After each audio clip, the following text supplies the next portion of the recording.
Okay, so this is probably one of the most missed questions on the test. So I wanted to go over what it was about. It says a student conducted, oh, I got an email. Let's start over.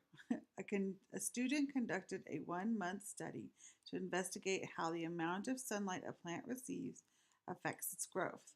So right here, we're already seeing that's our independent variable, our dependent variable, because that was our input. They inputted the sunlight a plant receives, and then how much is it going to grow? So we measured how big it got. Dependent variable. So it says plants 1 and 2 were placed in sunlight.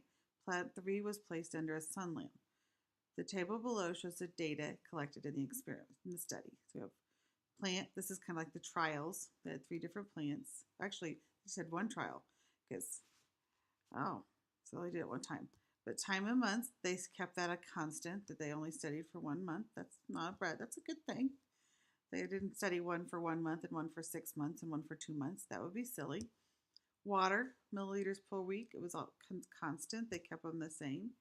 Amount of sunlight per day, that's okay to be different because that's the independent variable. They chose 5, 12, and 24.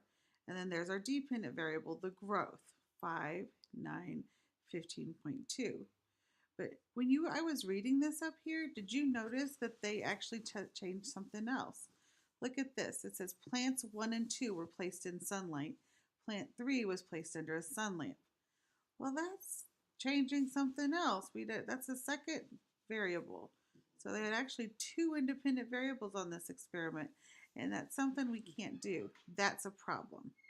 Okay, so that's why when we looked at what was a problem, the one placed under a sun lamp, that's an artificial sunlight, and so that's different than just being placed in the sun. So that's why that was the one that was the wrong one, what was a problem with this investigation. And we really didn't get a chance to talk about it, so there, now we did.